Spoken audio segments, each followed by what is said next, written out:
Kaguya-sama has been worshipped by the anime community harder than Joe Biden worships waifus. It's got a solid niche fanbase singing its praises every day. The people who love it really love it, to the point where it's concerning. And honestly, I'm right there with them. The animation has so much love and care put into it. The voice acting sounds perfect. This, unironically, has better action scenes than Attack on Titan. And the characters feel as if Light Yagami and L turned gay, fell in love, came under the mercy of a devil incarnate known as Chika Fujiwara, only to be saved by a Chad named Ishigami.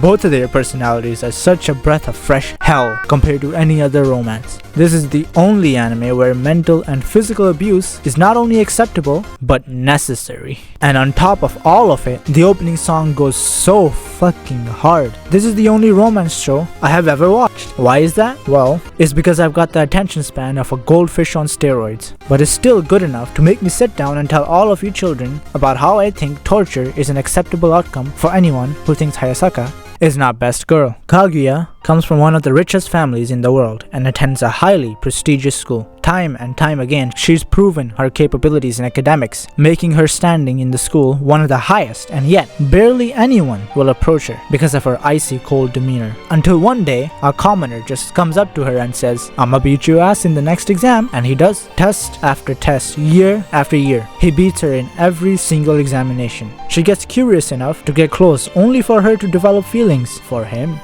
While at the same time, Shirogane ends up liking her too. Both of them are way too intelligent and prideful to admit their feelings, so instead, they try and play mind games to force the other into confessing their feelings. It's a perfect setting for a romance comedy, and it more than delivers.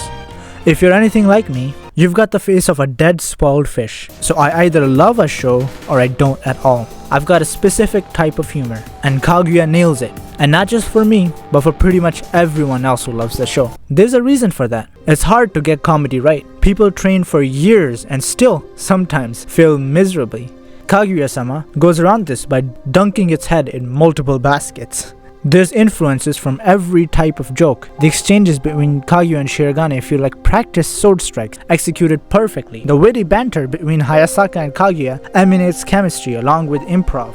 There's loads of amazing incel humor from Ishigami the Chad. And then there's Chika. Oh god.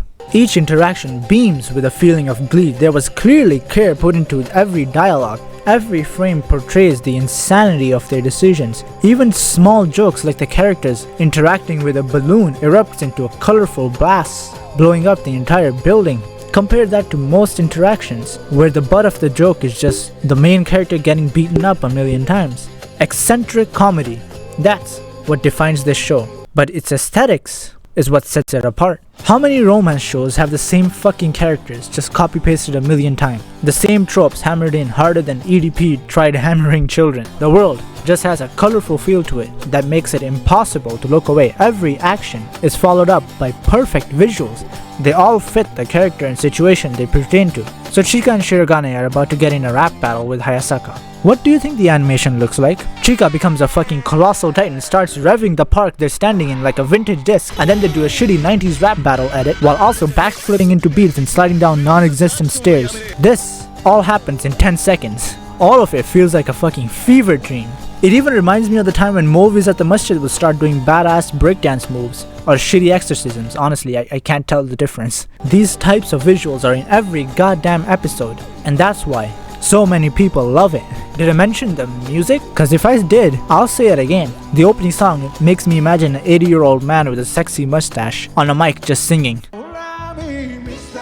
There are soundtracks that fit the themes of the shows perfectly, and then there are songs that do the opposite and still somehow hit the bullseye. When I'm watching an episode of Ishigami talking about boobs, I don't expect jazz, but I love it. Of course, there's also generic romance songs that make you feel bubbly, psych, only to be followed by weirdly terrifying tracks. Some of these should be in horror games, and yet you don't even notice it because it blends in so perfectly with the moment. Music, however, can only intensify a moment. The emotions of characters is how you create a scene. All of these characters are genuine in the way they feel, honorable in the way they act, and positive in their motivations. Except Fujiwara, she's a fucking train wreck, and I'm concerned about the fact fact that I know people like her in real life. Kaguya is a perfectionist, only to be weighed down by outdated ideals of her family. Shirogane is an exceptionally hard worker to the point where it becomes a phobia for him to lose. Ishigami starts off as socially inept, only to smash past it like a Chad while still maintaining most of his charisma. And I'm going to ignore Miko Ino's existence because the only way I can describe her is a cinnamon roll disguised as an alien out to steal best boy Ishigami. Ishigami is the highlight of all the characters. None of them even come close to his greatness.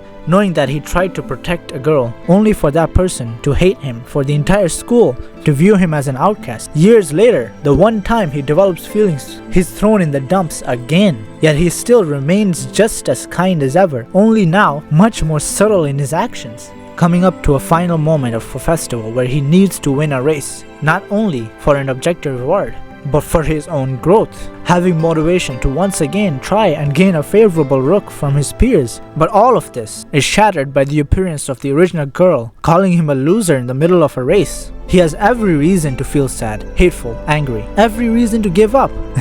But he just fucking looks back with a deadpan face and goes, he loses the race despite his best efforts, but in that singular moment, the outcome doesn't matter. And the characters around him realize that as well. This is how you write a character in a romance. Pretty much all characters introduced have just as much depth and engagement to them. Shirogane gets over his fear of loss. Kaguya begins to explore experiences outside her family. Chika is still a fucking menace, but even more chaotic. If all of these characters can overcome their insane batshit problems while having a smile and pursuing their greatest dreams, well, what's stopping us from doing the same?